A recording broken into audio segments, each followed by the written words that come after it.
సంఘాలని కూడా చూస్తున్నాయి. 7 సంఘాలని చూస్తున్నటువంటి దేవుడు ఇప్పుడు ఒక్కొక్క సంఘానికి పత్రికను రాశాడు. ఇప్పుడు ఆ సంఘంలో ఉన్నటువంటివి ఆయనకు కనబడుతున్నాయా లేవా? కనబడుతున్నాయా లేవా? ఇప్పుడు కనబడుతున్నటువంటి వాటిని వివరించి చెప్తున్నాడు. మొదటి వచనం, 7 నక్షత్రములు. కంటిన్యూషన్, ఇంకా ఒక్కొక్క మాట కంటిన్యూషన్గా. 7 నక్షత్రములను దేవుని 7 ఆత్మలు చెప్పు సంగతులేమనగా నీ క్రియలు నేనెరుగుదును. చాలు. పరిశుద్ధాత్ముడు సంచరిస్తూ ఉన్నాడు, ఆయా సంఘాలని దర్శిస్తూ ఉన్నాడు. దర్శించినటువంటి దేవుడు ఒక సంఘానికి వచ్చాడు. ఆ సంఘం సార్దీసు సంఘం. ఇప్పుడు ఈ సార్దీసు సంఘాన్ని చూసినటువంటి దేవుడు, ఆయన కనుదృష్టిలో పడినటువంటి ఈ సంఘం, ఇప్పుడు ఈ సంఘానికి పత్రిక రాయమని యోహాను గారితో చెప్తున్నప్పుడు ఈ మాటల్ని రాస్తూ ఉన్నాడు. ఏ మాటలు అని అన్నప్పుడు, నీ క్రియలు నేనెరుగుదును, నీ క్రియలు నేను ఎరుగుదును. నీ క్రియలు అనేవి నాకు తెలుసు, ఎందుకంటే లోకమంతా నేను చూశాను కాబట్టి. భూమి అంతటా నా కన్నులు సంచారం చేశాయి కాబట్టి, నా కనుదృష్టి పరిధిలో అవన్నీ ఉన్నాయి కాబట్టి, ఇదిగో సంఘానికి ఈ మాటలు చెప్పు. ఆ సంఘానికి ఇప్పుడు దేవుడు ఏం చెప్తున్నాడంటే, నీ క్రియలు నాకు తెలుసు. ఒకవేళ అవి మంచి క్రియలు అయ్యి ఉండింటే దేవుడు ఆ క్రియలు కూడా రాసి ఉండేవాడేమో. ఇప్పుడు క్రియలు అనేవి అక్కడ ఏమైపోయాయంటే మృతమైపోయాయి. క్రియలు చేస్తూ ఉన్నారు, దేవుని మందిరాల్లో పరిచర్య చేస్తున్నారు, దేవుని మందిరాల్లో జరగవలసినటువంటి కార్యక్రమాలన్నీ బాగానే జరుగుతూ ఉన్నాయి, పైకి వైభవంగా కనిపిస్తున్నారు. క్రియలు చూస్తే వ్యక్తిగతంగా మనుషులకు అవి బాగానే ఉన్నాయేమో, కానీ దేవుడు అంటున్నాడు, నీ క్రియలు చెడిపోయాయి, నీ క్రియలు బాగా లేవు. పైకి ఆడంబరంగా కనబడుతున్నావు, కానీ నీ క్రియలు అవి పాడైపోయినట్లుగా ఆయన చెప్తూ ఉన్నాడు. Praise lord. Hallelujah, hallelujah. అర్థమవుతుందని నేను చెప్పే మాటలు. నెక్స్ట్ 2వ మాట, అవేమనగా జీవించుచున్నావన్న పేరు మాత్రమే ఉంది, కానీ నీవు మృతుడవే. చాలు.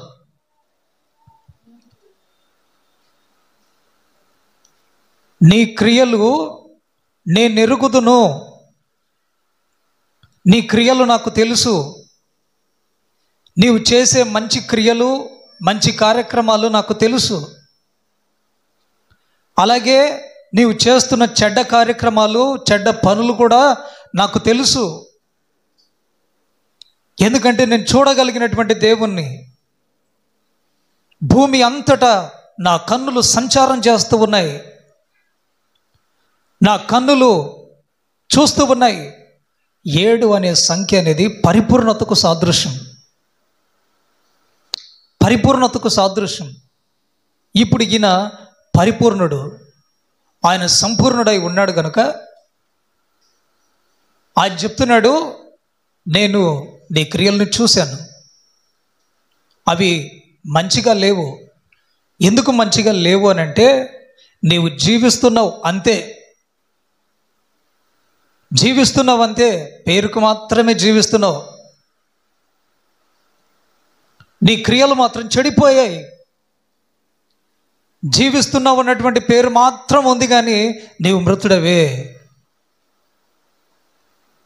ఐసీయూలో కోమా పేషెంట్లు ఉంటారు ఏమండి, కోమా పేషెంట్లు ఉంటారు. మనకు అవి మీరు చూసి వచ్చి ఉంటారు అంతేగాని, మన పాస్టర్ గారి విషయంలో మాత్రం అవి అందరూ చూశారు. ఇంచుమించు ఆయన 40 రోజులు కోమాలో ఉన్నారు. ఇప్పుడు అలా చనిపోయాడా అంటే చనిపోలేదు, ఎందుకంటే హార్ట్ పెట్టి కొట్టుకుంటుంది. సరే బ్రతికి ఉన్నాడా అని అంటే అక్కడ బ్రతికి ఉన్నాడు, కానీ మాట్లాడట్లేదు, లేచి నడవట్లేదు, పిలిస్తే పలకట్లేదు. మరి ఇప్పుడు నీవు ఎవరు? జీవిస్తున్నావు అంతే, కానీ మృతుడితో సమానము అంటున్నాడు. జీవిస్తున్నావు, పేరు మాత్రంకి జీవిస్తున్నావు, కానీ ఆత్మీయంగా నీ పరిస్థితి అనేది దిగజారిపోయింది. ఆత్మీయ విషయంలో నీవు సచ్చిన వాడివి, ఆత్మీయ విషయంలో నీవు పడిపోయినటువంటి వాడివి అని చెప్తున్నాడు. నీ క్రియలను నేను చూశాను, అవి ఎలా ఉన్నాయి అనంటే నీవు జీవిస్తున్నావు అన్నటువంటి పేరు ఉంది, కానీ నీవు సచ్చిన వాడివి అని ఆ సంఘంతో అంత పెద్ద మాట అనేసాడు. ప్రైజ్ ది లార్డ్, హల్లెలూయా, హల్లెలూయా. ఒకవేళ నీ క్రియలు మంచివై ఉండింటే ఈ మాట అనకుండా ఉంటున్నాడేమో. మరి ఈరోజు మన క్రియలు ఎలా ఉన్నాయి, మన ప్రవర్తన ఎలా ఉంది, ఆధ్యాత్మికమైన జీవితం ఎలా ఉంది, దైవ సేవకుల పట్ల అలాగే విశ్వాసుల పట్ల సంఘము పట్ల ఎలా ఉంది మన ప్రవర్తన? కొంచెం అధికారం ఇచ్చారు అని అనుకోండి, వాళ్ళని పట్లేం. కొంచెం అధికారం ఉన్నదనుకోండి, పట్లం ఇంకో వాళ్ళని, ఇంకంత నా తర్వాతే, నేను లేకపోతే ఇంక జరగదు అన్నట్లుగా ప్రవర్తిస్తూ ఉంటారు. ఏమండి, నేను ఒక మాట చెప్తున్నాను, ఎవరినో ఉద్దేశించి నేను చెప్పట్లేదు, దేవుని వాక్యాన్ని బట్టి మీకు చెప్తున్నాను. మనము ఎంత ఎదిగినా, ఎంత మనకు తెలిసినా మనము ఒదిగి ఉండాలి. దేవుని సన్నిధిలో తగ్గించుకున్నటువంటి వాళ్ళమై ఉండాలి. అంతా నాకు తెలుసులే, నాకు తెలిసినటువంటి విషయాలు ఎవరికి తెలియదు అని అనుకుంటే అది అవివేకం. సంఘ క్షేమాభివృద్ధి కలగదు. ప్రైజ్ ది లార్డ్, హల్లెలూయా. జీవిస్తూ ఉన్నావు, కానీ నీవు మృతుడవే. నెక్స్ట్, నీ క్రియలు నా దేవుని ఎదుట సంపూర్ణమైనవిగా కనబడట్లేదంటండి. ఆయనకు సంపూర్ణంగా కనబడట్లేదంట. సార్దీసు సంఘంతో చెప్తున్నాడు ఈ మాటని.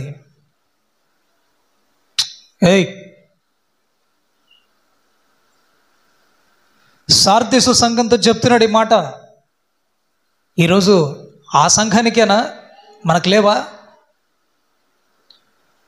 ఈ మాటలు అందరికా కొందరికా? చెప్పాలి గట్టిగా మీరు. అందరికేనా? అందరికీ వర్తిస్తుందా? మరి ఎందుకు వినట్లేదు మనము? జీవించుచున్నామన్న పేరు మాత్రమే ఉందని ఈ సంఘంతో చెప్తున్నాడు.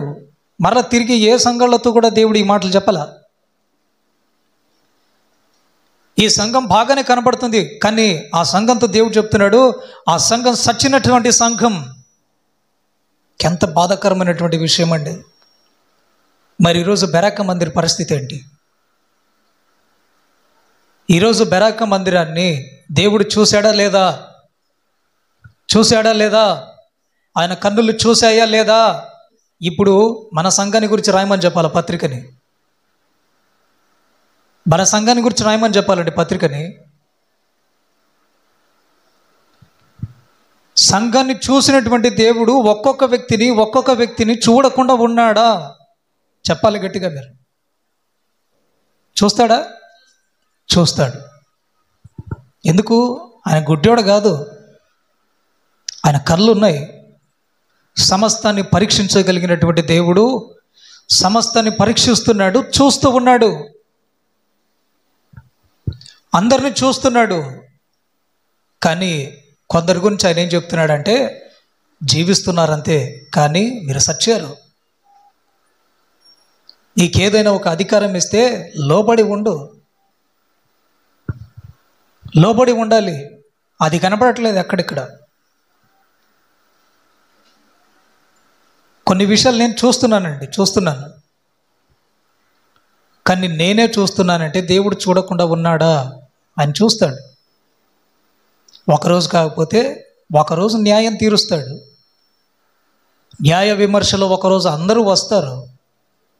మన క్రియలు ఇక్కడే ఉంటాయని మీరు అనుకోకండి.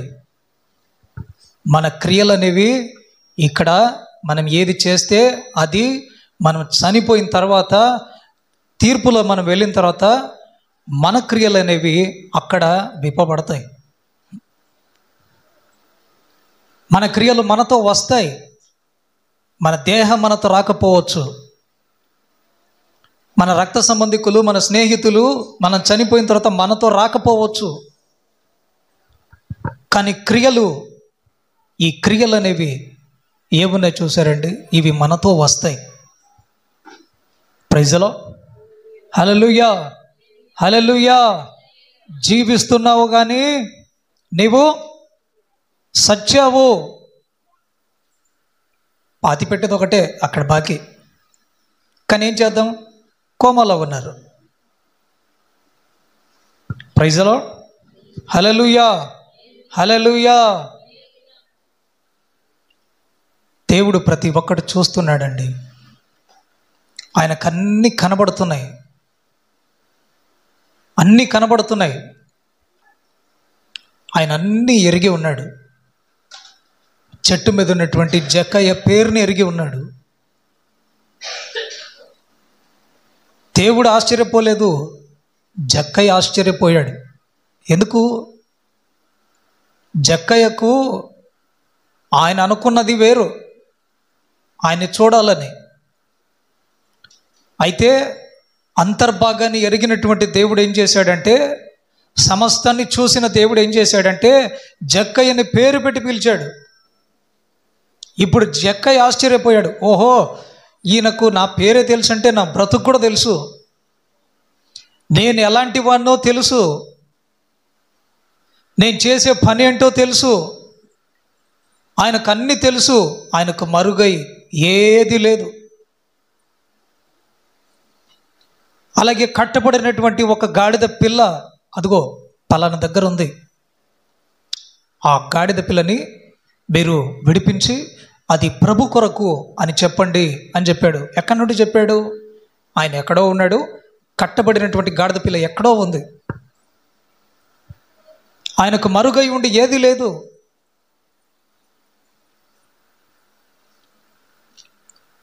పేతురు దగ్గరికి కొందరు వచ్చారు. యేసు ప్రభు పేతురు ఒక దగ్గర ఉంటే, అయ్యా అందరూ పన్నులు కడుతున్నారు, నీవు యేసు ప్రభు మాత్రం పన్ను కట్టట్లేదు, ఏంటి పరిస్థితి? ఇప్పుడు యేసు ప్రభు పన్ను కట్టాలి, ఏం చేయాలి? ఇప్పుడు పేతురుతో చెప్తున్నాడు, ఇదిగో పేతురు, సముద్రానికి వెళ్ళు, గాలం వేయి, చేప పడుతుంది, చేప నోట్లో చెప్పాలి. ఏముంది? షెకెల్ ఉంటుంది, దాన్ని తీసుకుని వచ్చి వాళ్ళకిచ్చి పన్ను కట్టమని చెప్తాడు. మళ్ళీ ఇవన్నీ దేవుడు ఏదో అనుకొని చేశాడా? ఏమండి, దేవునికి అవన్నీ తెలుసు. ఆయన భవిష్యత్తుని ఎరిగినటువంటి దేవుడు, నిన్ను నన్ను గమనించినటువంటి దేవుడు. మనుషులుగా మనము చూసుకోకపోవచ్చు, మనకు అర్థం కాకపోవచ్చు, కానీ ఆయన అన్నీ చూస్తున్నాడు, అన్నీ గమనిస్తున్నాడు.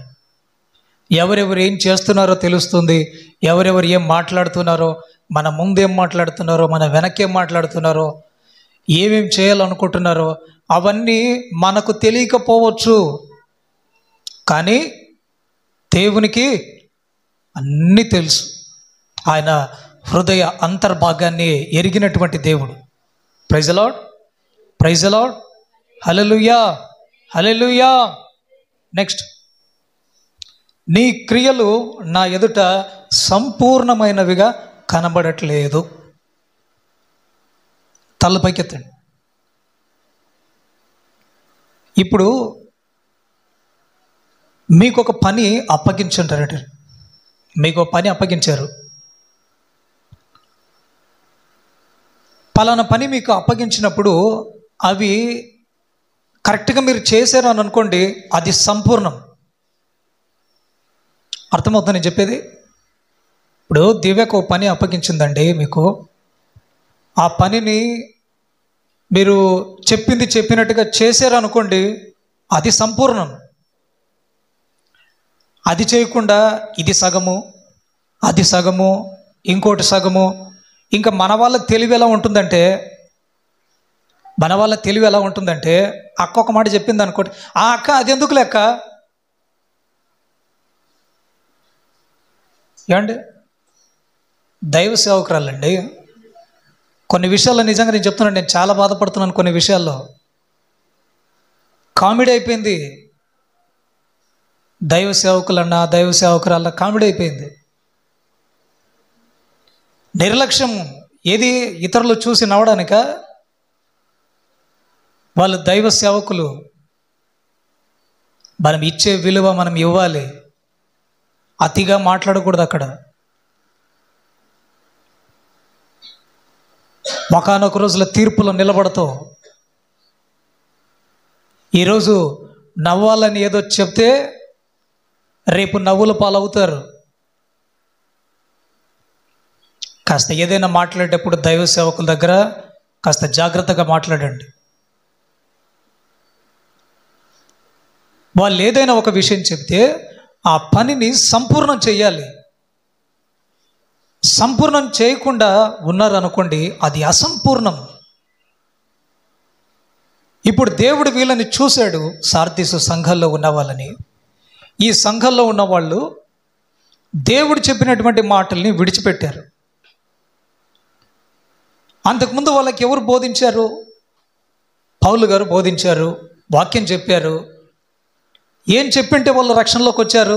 ఇదిగో అయ్యా పాపం చేయకండి, ఇదిగో మన ఆజ్ఞలు ఇలా ఉన్నాయి, ఇదిగో ఇలా పరిశుద్ధమైనటువంటి జీవితాన్ని జీవించండి అని చెప్పారు. కానీ వీళ్ళు ఏం చేస్తున్నారు? విచ్చలవిడితనంతో తిరుగుతున్నారు.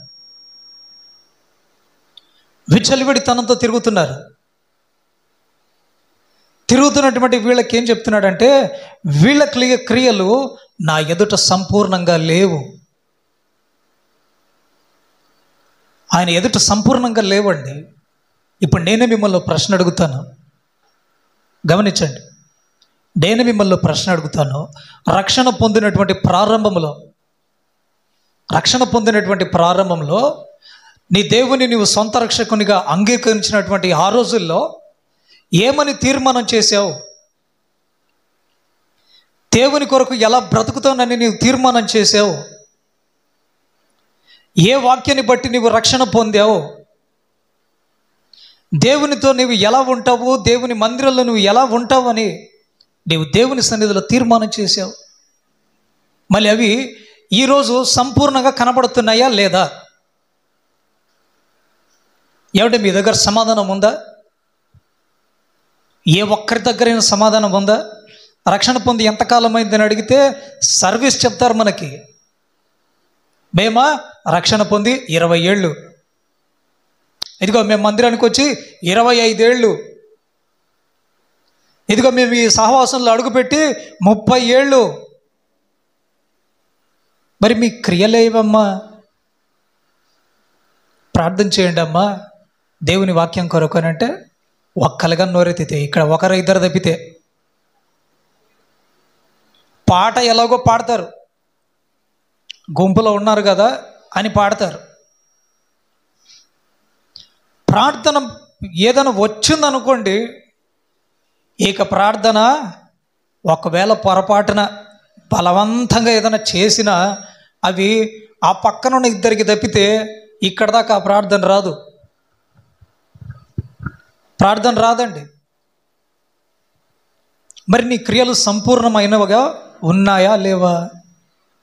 సంపూర్ణమయ్యాయా? మారు మనసు పొందితే అయిపోయిందా? బాప్తిజం పొంది రక్షణ పొందితే అయిపోయిందా? అక్కడితోనే ఎండా? ఎవండి, అక్కడి నుండే మొదలు. మీరు అనుకుంటున్నారు బాప్తిజం పొందితే అయిపోయిందని. Praise the Lord. చెప్పాలి గట్టిగా, హల్లెలూయా, హల్లెలూయా. బాప్తిజం పొందితే అయిపోలేదు, అక్కడ నుండే మొదలవుతుంది. మన క్రియలు అనేవి అక్కడ పరీక్షించబడతాయి. పరిశుద్ధులు సంపూర్ణులు అవ్వాలి. అలా సంపూర్ణత మనకు రావాలనంటే అది ఏదో అంగట్లో కొనుక్కుంటేనో ఏదో వీళ్ళు కామెడీ చేస్తేనో రాదు. దాని కొరకు కొంచెం మనం ప్రయాసపడాలి, దేవుని కొరకు నిలబడాలి. అవి నిందలైనా, అవమానాలైనా, శ్రమలైనా, హింస అయినా, అది ఏదైనా ప్రభు రాకడ వరకు, ఒకవేళ నీ గొంతులో ప్రాణం ఉన్నంత వరకు అది బ్రతుకు. అలాంటి ఒక బ్రతుకు అనేది బ్రతకాలి ఈ భూమి మీద జీవించినంత కాలం. మరి ఈరోజు సార్దీసు సంఘంతో దేవుడే మాట్లాడుతున్నాడండి. నీ క్రియలు నా ఎదుట సంపూర్ణమైనవిగా కనబడట్లేదు. మరి కనబడకపోతే మరి ఆ క్రియలు ఏమయ్యాయి? బాప్తిజం తొట్టిలో చేసిన తీర్మానాలు ఏమయ్యాయి? దేవుని వాక్యం ద్వారా నేను బలపరచబడ్డాను, దేవుని వాక్యం నన్ను దర్శించింది, ఈ మాట ద్వారా నేను ఆదరించబడ్డాను, ఇదిగో ఈ మాట ద్వారా నేను మారుమనసు పొందాను అని చేసినటువంటి తీర్మానాలు అప్పుడు ఏమయ్యాయి? మన క్రియలు కనబడట్లేదండి. ఈరోజు బెరాక మందిరంలో ఉన్నటువంటి మిమ్మల్ని కూడా ఇదిగో ఈ వాక్యాన్ని బట్టే అడుగుతున్నాను, మీ క్రియలు ఏమయ్యాయి? మీ గురించి ఆయనకు తెలుసు, మీ గురించి ఆయనకు తెలుసు. మీ క్రియలు సంపూర్ణంగా కనబడలేదు అని తెలుసు. Praise the lord, hallelujah. Next, గనుక జాగరూకుడవై, ఆ ఒక్క మాట చాలు. గనుక జాగరూకుడవై. నేను చాలా స్లోగా మీకు చెప్తున్నాను, ఒక్కొక్క మాటని జాగ్రత్తగా గమనించండి. పైన 3 విషయాలు మనం ఏం చూసామనంటే, నీ క్రియలను నేను ఎరిగి ఉన్నాను, 1. ఆ తర్వాత జీవించుచున్నావు అన్నటువంటి పేరు మాత్రం ఉంది, నీవు మృతుడవే, అది 2. ఆ తర్వాత నీ క్రియలు నా ఎదుట సంపూర్ణమైనవిగా కనబడలేదు. ఎన్ని అయ్యాయి? 3. సరే, ఇప్పుడు పైన ఈ 3 మాటలు చెప్పాడా? ఇప్పుడు జాగ్రత్త చెప్తున్నాడు. ఏమన్నాడు? నీవు జాగరూకుడవై, ఇకనైనా నీవు జాగ్రత్తగా ఉండకపోతే అని దాని అర్థం. అర్థమైందా? ఇకనైనా నీవు జాగ్రత్తగా ఉండకపోతే, కంటిన్యూషన్, మిగిలిన వాళ్ళని బలపరచు. అందరు గమనించాల మాటని, అందరూ గమనించాలి. నీవు ఎలాగూ ఉపదేశం పొందితివో, ఎలాగూ వింటివో జ్ఞాపకం చేసుకో. చాలు. ఏ ఉపదేశాన్ని విన్నావు? వాళ్ళు పౌలు గారు ఉపదేశం కూడా విన్నారు. ఆ మందిరం ప్రారంభంలో వాళ్ళు ఎన్నెన్నో అనుభవించి ఉంటారు. అప్పుడు వాళ్ళు ఎన్నో తీర్మానాలు చేసి ఉంటారు. ఇప్పుడు ఈయన అడుగుతున్నాడు, అప్పుడు విన్నటువంటి ఉపదేశం ఏమయ్యింది? అప్పుడు విన్నటువంటి వాక్య సందేశాలు ఏమయ్యాయి?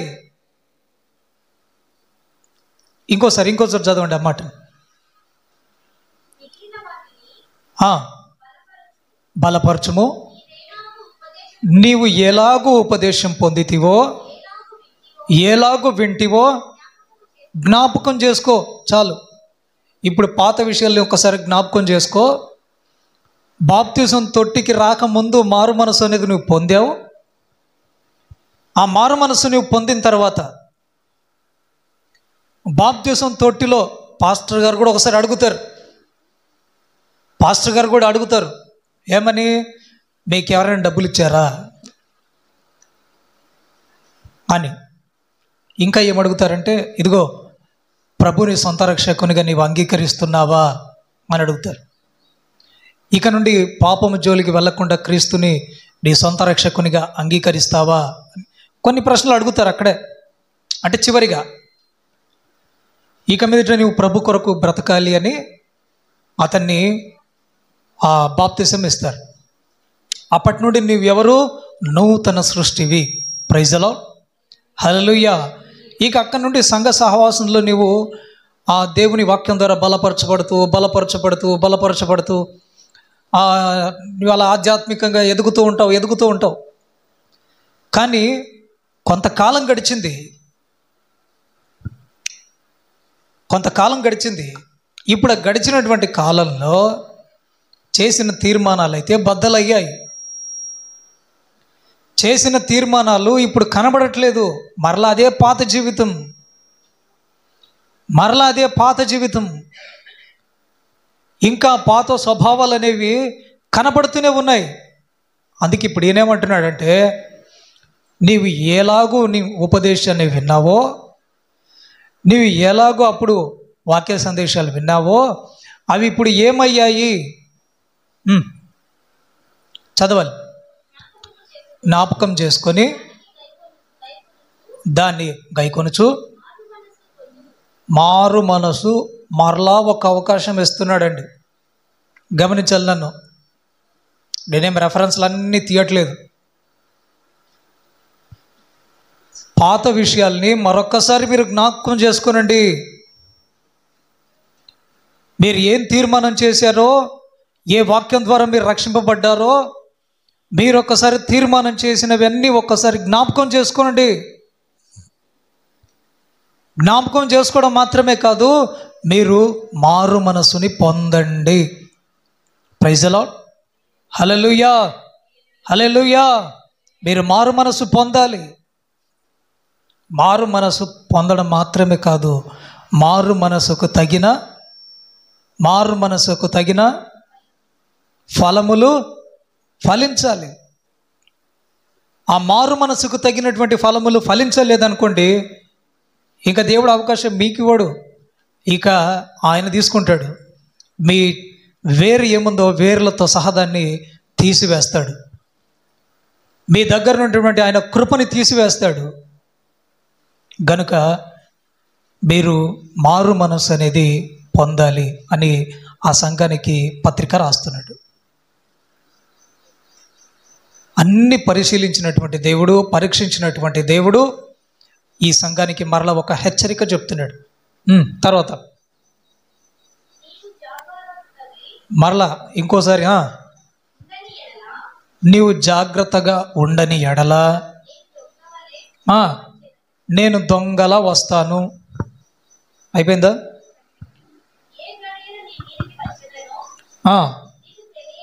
నీకు తెలియదు.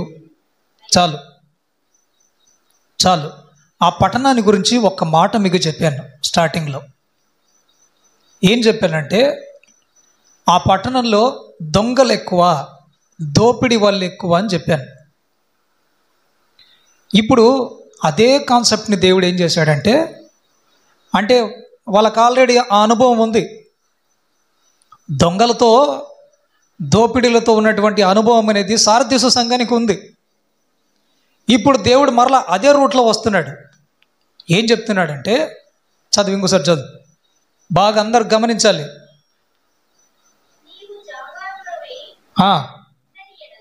నీవు జాగ్రత్తగా ఉండని ఎడల నేను దొంగ వలె వస్తాను. ఎందుకంటే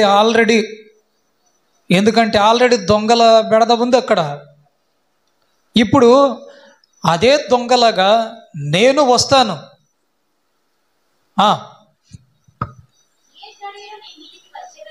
నేను ఏ సమయంలో నీ దగ్గరికి వస్తానో నీకు తెలీదు. ఎందుకంటే నువ్వు నిద్రపోతా ఉంటావు. తలపైకెత్తండి. నేను దొంగలాగా వస్తాను. ఎందుకంటే మీకు అనుభవమే కాబట్టి. ఇప్పుడు మీరు నిద్రలో ఉంటారు, నేను ఆ సమయంలో వస్తాను. ఎప్పుడు వస్తాను అనేది టైం నీకు నేను చెప్పను, నీకు నేను టైం చెప్పను. కానీ నేను దొంగలాగా వస్తాను, ఏ గడియలో వస్తానో కూడా నీకు తెలియదు. Praise the Lord. గనుక నీవేమి ఉండాలి? చెప్పాలి, అందరు చెప్పాలి. నేను చెప్పే మాటలు అర్థమవుతున్నాయా?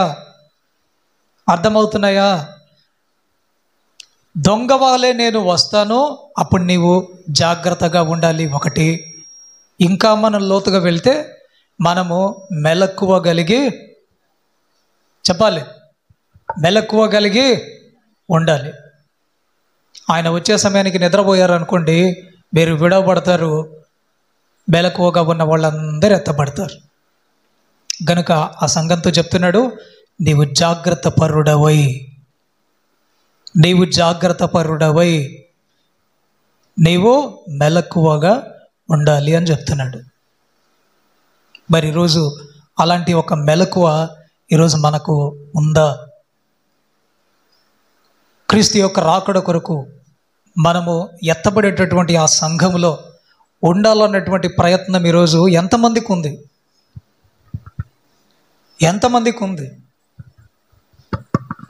ఇప్పటికే లేఖనాల్లో చెప్పబడినటువంటి ఎన్నో విషయాలు బైబిల్లో నెరవేర్చబడ్డాయి. ప్రభు రాకడ దినాల్లో అక్కడక్కడ భూకంపాలు జరుగుతాయి అన్నారు. ఇప్పటికే ఈ సంవత్సరంలో ఎన్నిసార్లు జరిగాయో.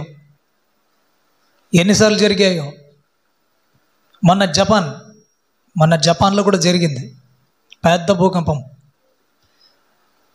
చెప్పినటువంటి సూచనలు ఏంటంటే వాళ్ళు ఇంకో కొంతసేపట్లో సునామీ కూడా వస్తుంది అని అన్నారు. ఏమంటే ఇవన్నీ బైబిల్లో ఉన్నాయి. ఆయన చెప్పినటువంటి మాటలు నెరవేర్చబడుతూ ఉన్నాయి. అంత్యక్రీస్తు అనేవాడు కూడా వచ్చాడు. అవి మనకు ఇంచుమించు 10 సంవత్సరాల క్రితమే కొన్ని మనకి బార్ కోడ్లని ఇవన్నీ కొన్ని వచ్చాయి. అవి మీకు అంతగా తెలియదు అనుకుంటాను. ఆధ్యాత్మికంగా ఉన్న వాళ్ళకైతే, బైబిల్ చదివే వాళ్ళకైతే అవి అర్థమవుతాయి. మనం వారానికి ఒకసారి వచ్చేది ఎక్కువ ఏమండి. అందుకే బైబిల్ స్టడీ పెట్టుకుందాము, అనేక విషయాలు తెలుసుకుందాం అన్నటువంటి ఉద్దేశం. అందుకే ప్రైజ్ ది లార్డ్.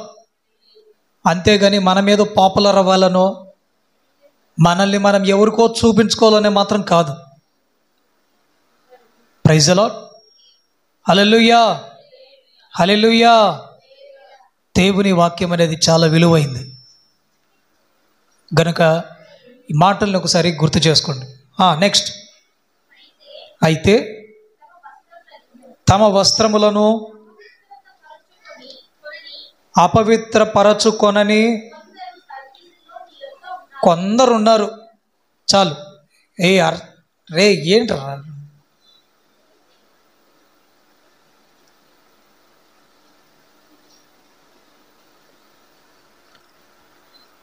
ఇప్పుడు సార్దీసు సంఘంలో పైనుండి మనం చదువుకుంటూ వస్తే కొందరిని ఉద్దేశించి ఆ మాటలన్నీ మాట్లాడాడు.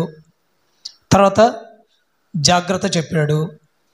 ఇప్పుడు అంతమందిలో వెతికితే ఒక్కళ్ళైనా దొరకరా?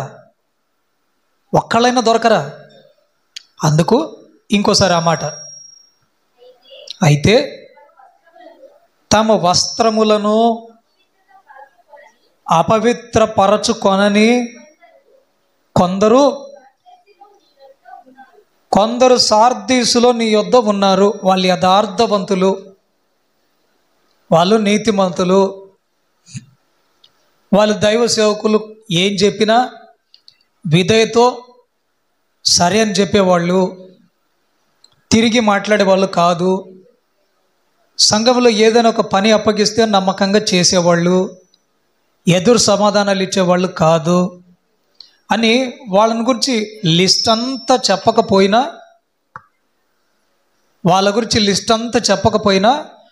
కొందరు సార్దీసులో ఉన్నారు, వాళ్ళు మంచి వాళ్ళయ్యా అని చెప్తున్నాడు.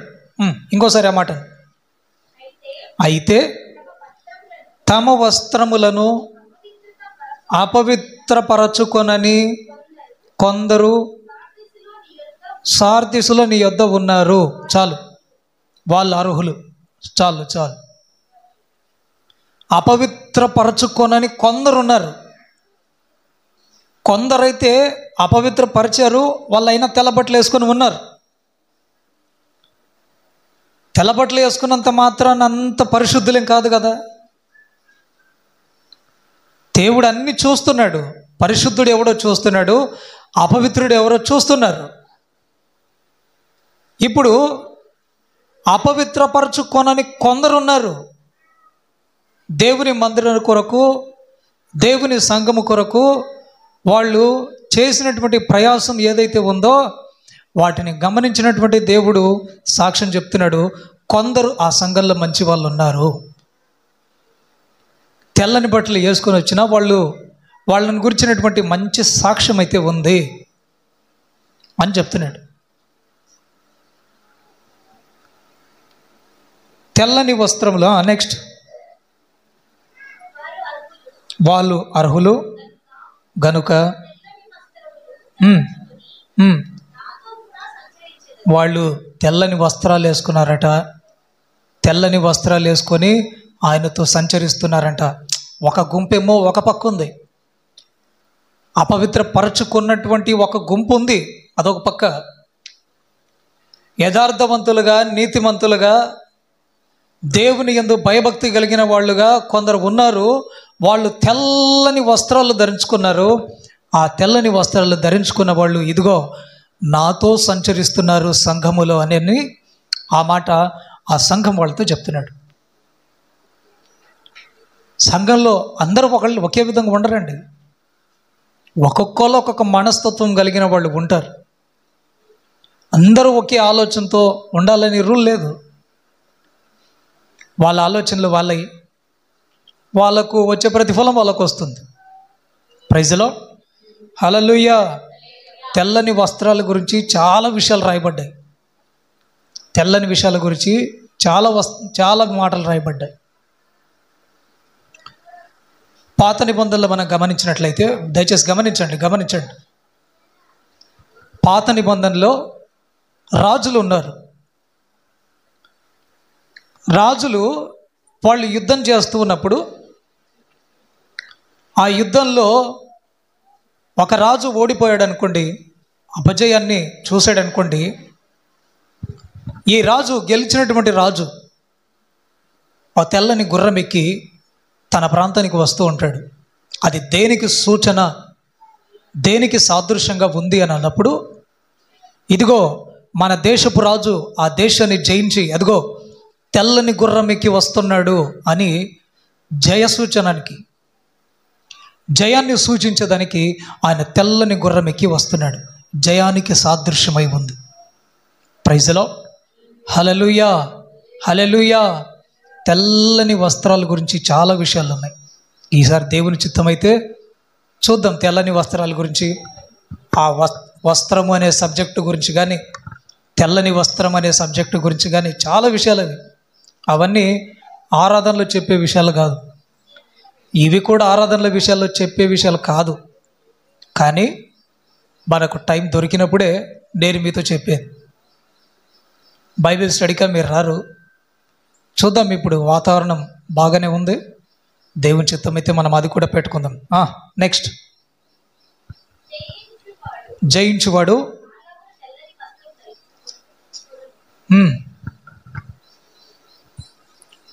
తెల్లని వస్త్రంలో ధరించుకొనును.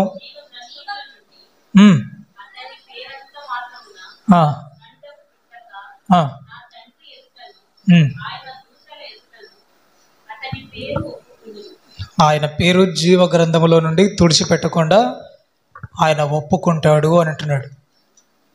ప్రైజ్లో హల్లెలూయా. నీ పేరుని ఆయన జీవ గ్రంథంలో నుంచి తీసివేయడు. ఎప్పుడు? నీవు జయించినప్పుడు. కనుక నీవు జయించాలి. నీవు జయించాలంటే కొన్నిటిని నువ్వు మానుకోవాలి. ప్రైజ్లో హల్లెలూయా, హల్లెలూయా. ఇలాగే ఓ సందర్భం అండి, ఒక చిన్న సందర్భం చెప్పి నేను ముగిస్తాను. మోషే పైన ఉన్నాడు, కింద వీళ్ళు చేయకూడనటువంటి పనులు చేస్తున్నారు ఇజ్రాయేలీలు. పైనుండి చూశాడు. తండ్రి అయినటువంటి దేవుడు చెప్తున్నాడు, ఇదిగో ఈ ప్రజలు ఉన్నారు, నాకు విరోధంగా పాపం చేశారు, నేను వీళ్ళని శపిస్తాను, గనుక మోషే ఏం చేయమంటావని అడిగాడు. అడిగినప్పుడు మోషే అంటాడు, ఇదిగో ప్రభువా, వాగ్దానము చేసి అయితే వాళ్ళని పిలిపించావు, పాలు తేనెలు ప్రవహించే దేశానికి వాళ్ళని నడిపిస్తానని వాగ్దానం చేసావు. నీ మాట ఏమైపోతుంది? నీవు అబద్ధికుడు అవుతావు కదా. గనక ఒక పని చేయండి, నా పేరుని జీవ గ్రంథంలో నుంచి తీసివేయండి అని అంటే, అరే అదెందుకు? నేను నీ పేరుని ఏంటి జీవ గ్రంథంలోంచి తీసివేయడం ఏంటి అని అంటే, అలా వద్దనుకుంటే అయ్యా వీళ్ళని క్షమించండి, వీళ్ళని మీరు చెప్పాలి గట్టిగా, వీళ్ళని మీరు క్షమించండి. ఇప్పుడు నీ మాట పోతుంది, మీ నామానికి అవమానము, ఇదంతా ఎందుకు అని చెప్పి నా పేరునే జీవగ్రంథంలోంచి తీసివేయండి అని అంటే దేవుడు ఒప్పుకోలేదండి. మరలా దేవుడు క్షమించి మరలా ఒక ఛాన్స్ని వాళ్ళకి ఇచ్చారు. అయినా కూడా వాళ్ళు మారలేదు వాళ్ళు. కనుక మోషే దేవుణ్ణి ఏమడుగుతున్నాడంటే, జీవగ్రంథాలు ఇచ్చి నా పేరు తీసేయి, నీ వాళ్ళని క్షమించకుండా వాళ్ళని శపించే మాట అయితే జీవగ్రంథంలోంచి నా పేరు తీసేయండి అడిగినప్పుడు దేవుడు ఒప్పుకోలేదు. అలాంటి ఒక తెగింపు, అలాంటి ఒక ప్రార్థన జీవితం, అలాంటి ఒక ఆధ్యాత్మిక స్థితి అనేది ఈరోజు ఇక్కడ ఉన్నటువంటి ఈ సంఘంలో ఉన్నటువంటి మనకు రావాలి. ఆ సంఘానికి చెప్పాడంటే అది వాళ్ళని మార్చుకోమని. ఈరోజు ఈ సంఘంలో ఈ మాటలు మీకు వివరించబడుతున్నాయి అంటే మనల్ని మార్చుకోమని. ప్రైజ్ ది లార్డ్, హల్లెలూయా. నీవు ఇప్పుడైనా జాగ్రత్త పడి ఉండకపోతే రాబోయే రోజులు భయంకరంగా ఉన్నాయి. ఆ కీడు నుండి ఈరోజు నీవైనా నేనైనా తప్పించబడాలి. ప్రైజ్ ది లార్డ్, హల్లెలూయా. ఈసారి దేవుని చిత్తమైతే మరలా ప్రకటన గ్రంథంలో ఉన్నటువంటి మరలా ఒక సంఘాన్ని గురించి మనము చూద్దాం. మీకు అర్థమైనట్టేనా? సరే, మనమందరం మోకరించినట్లయితే ఒక చిన్న ప్రార్థన చేసుకుందాం. Praise the Lord. అందరూ మోకరించి కళ్ళు మూసి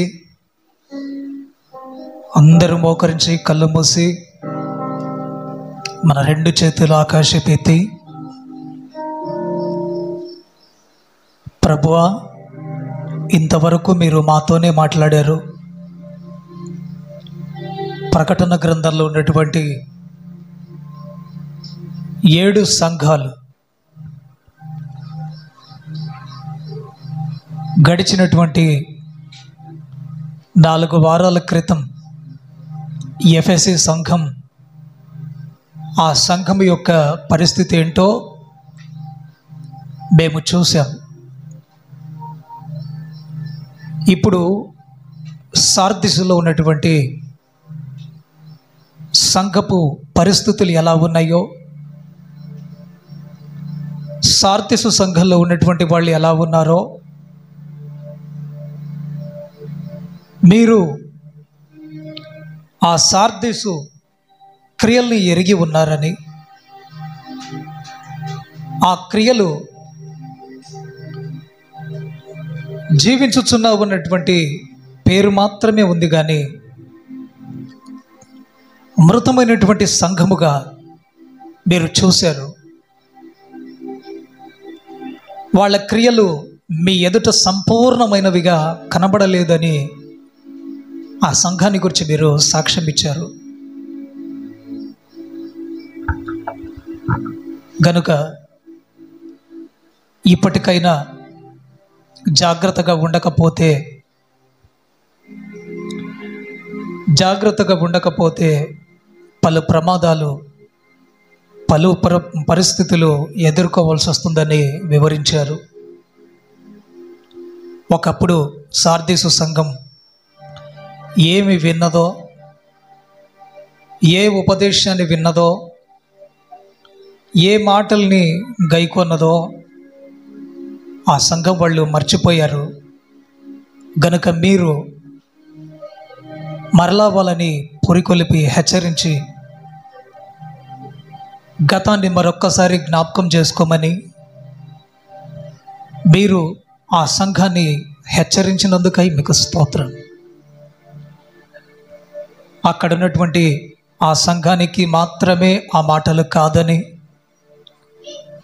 సార్వత్రిక సంఘమైనటువంటి క్రొత్త నిబంధన సంఘమైనటువంటి మాకు కూడా ఈ మాటలు వర్తిస్తాయని మీరు మాతో మాట్లాడిన ప్రతి మాటను బట్టి మీకు స్తోత్రం, మీకు స్తోత్రం. అందరూ స్తోత్రాలు చెప్పండి. మీరు మాతో మాట్లాడిన ప్రతి మాటను బట్టి మీకు స్తోత్రం అని చెప్పండి. అందరూ స్తోత్రాలు చెప్పండి. తెల్లని వస్త్రములు వేసుకొని కొందరు ఉన్నారు, వాళ్ళు వాళ్ళ జీవితాన్ని అపవిత్రపరచుకోలేదు, వాళ్ళ జీవితాన్ని పరిశుద్ధపరచుకున్నారు, పవిత్రపరచుకున్నారు. అపవిత్రతకు ఎంత మాత్రము వాళ్ళు చోటు ఇవ్వలేదు. కారణం ఏంటంటే వాళ్ళు దైవ భయం కలిగిన వాళ్ళు, చేసిన తీర్మానంలో నిలబడిన వాళ్ళు, ఉపదేశానికి విలువనిచ్చినటువంటి కొందరు ఉన్నారు. వాళ్ళు తెల్లని వస్త్రాలు వేసుకొని అదిగో ఆయనతోనే సంచరిస్తూ ఉన్నారు. మరి ఈరోజు ఈ సంఘంలో ఉన్నటువంటి విశ్వాసులారా, మన పరిస్థితులు ఎలా ఉన్నాయి? ఒకప్పుడు నీవు ఎలా ఉన్నావు? ఈరోజు నీ ఆత్మీయ స్థితి పెరిగిందా, తగ్గిందా? నీ ఆత్మీయ స్థితి పెరిగిందా, తగ్గిందా? మాటలు మారాయా? ప్రవర్తనలు మారాయా? పాత జీవితం మారిపోయిందా? ఇంకా నీలో ఆ పాత జీవితం ఇంకా అలాగే కనబడుతుందా? ఇదిగో మరొక అవకాశం ఆయన నీకు ఇస్తున్నాడు. నీవు నీ పాత జీవితాన్ని ఒకసారి జ్ఞాపకం చేసుకో. రక్షణ పొందినటువంటి ప్రారంభంలో నీవు ఏ విధంగా తీర్మానం చేసావో ఒకసారి గుర్తు చేసుకొని మారు మనసు పొందు. నీవు మారు మనసు పొందాలి.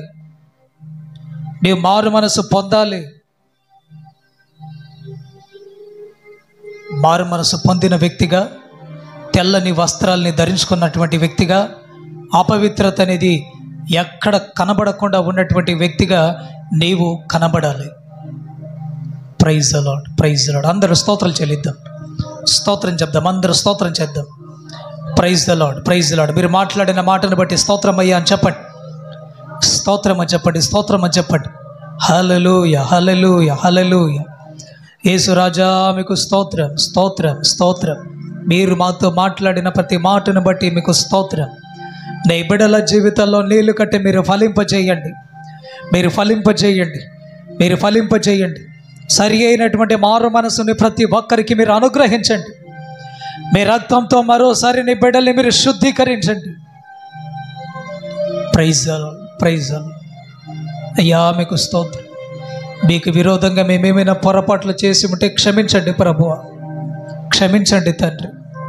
మరొక నూతన కృపను అనుగ్రహించండి, నూతనమైనటువంటి కృపను అనుగ్రహించండి. మరోసారి మేము పాపము చేయకుండా నాయనా ఉండుటకు మీరు సహాయాన్ని చేయండి. బలపరచండి తండ్రి, బలపరచండి ప్రభువా. మీకు స్తోత్రం, స్తోత్రం. దేవుడి పరిశుద్ధమైనటువంటి ఆరాధనను ఇది వరకు జరిగించిన విధానాన్ని బట్టి స్తోత్రం చెల్లిద్దాం.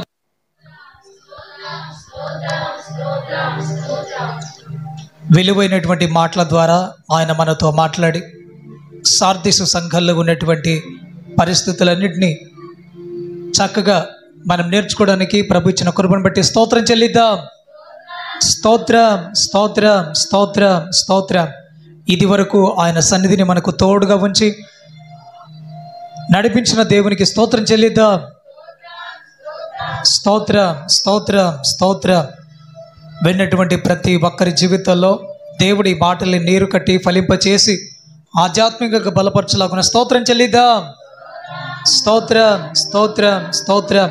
ఇంకా ఇలాంటి విలువైనటువంటి మాటల్ని మనము వినులాగున ప్రభు సమయాన్ని అనుకూలపరచలాగున స్తోత్రం చెల్లిద్దాం. స్తోత్రం, స్తోత్రం, స్తోత్రం, స్తోత్రం. పాటల ద్వారా, సాక్ష్యం ద్వారా దేవుడు తన నామానికి మహిమ తెచ్చుకున్నందుకు ఈ స్తోత్రం చెల్లిద్దాం. స్తోత్రం, స్తోత్రం, స్తోత్రం, స్తోత్రం, స్తోత్రం. ఈ వారం అంతా జరగబోతున్న ప్రతి కార్యక్రమాలన్నిటినీ ప్రభు భారమెత్తి ఆది నుండి అంతం వరకు మహిమకరంగాను దీవెనకరంగాను జరిగించలాగున స్తోత్రం చెల్లిద్దాం. స్తోత్రం, స్తోత్రం. ఈ వారం అంతటికి కావాల్సినటువంటి విశేషమైనటువంటి కృపను, జ్ఞానాన్ని, అభిషేకాన్ని దేవుడు ప్రతి ఒక్కరికి అనుగ్రహించలాగున స్తోత్రం చెల్లిద్దాం. స్తోత్రం, స్తోత్రం. అనారోగ్యంగా ఉన్న వాళ్ళందరికీ దేవుడు మంచి ఆరోగ్యం అనుగ్రహించి సంపూర్ణమైనటువంటి విడుదలని, స్వస్థతని, ఆరోగ్యాన్ని అనుగ్రహించలాగున స్తోత్రం చెల్లిద్దాం. స్తోత్రం, స్తోత్రం, స్తోత్రం. చేస్తున్న చేతి పనులన్నిటినీ దేవుడు ప్రతి ఒక్కరి ఆశీర్వదించలాగున స్తోత్రం చెల్లిద్దాం. ప్రతి ఒక్కరి ఉద్యోగాల్ని, వ్యాపారాల్ని, చేతి పనులన్నిటినీ ప్రభు అత్యధికముగా ఆశీర్వదించి నడిపించలాగున స్తోత్రం చెల్లిద్దాం. స్తోత్రం, స్తోత్రం, స్తోత్రం, స్తోత్రం, స్తోత్రం. ప్రేమ స్వరూపి, నిత్య ఆశీర్వదుర్గమైనటువంటి నా తండ్రి, మీ అత్యున్నతమైనటువంటి నామానికే స్తోత్రాలు చెల్లిస్తున్నానయ్యా. ఇదిగో ప్రభు, ఈ పరిశుద్ధమైనటువంటి ఆరాధనను ఆరంభించి ఇదివరకు మీరు జరిగించిన విధానాన్ని బట్టి మీకు స్తోత్రాలు. పాటల ద్వారా మీ నామానికి మహిమ తెచ్చుకున్నారు. సాక్ష్యం ద్వారా ప్రభు మీ నామానికి మహిమ తెచ్చుకున్నారు. తండ్రి, ఈ సమయంలోనైనా మీరు మా మధ్యలో వాక్య స్వరూపిగా సంచరించి మా ఒక్కొక్కరితో ప్రభు మీరు విలువైనటువంటి మాటల్ని వినిపింపజేసినందుకై మీకు స్తోత్రాలు. విన్నటువంటి ప్రతి మాట ప్రభు నీ బిడ్డల జీవితాల్లో కార్యసిద్ధిని మీరు జరిగించండి. ఆ మాటల్ని నీరు కట్టి ఫలింపచేసి ఆత్మీయంగా మీరు బలపరచండి. మీకు స్తోత్రం. ఏ యోగ్యత లేనటువంటి నాకు కూడా మీరు కృప అనుగ్రహించి అనేక విషయాలు నీ బిడ్డలకు వివరించినట్లుగా మీరు ఇచ్చినటువంటి కృపను బట్టి స్తోత్రాలు ప్రభా. మీకు స్తోత్రాలు.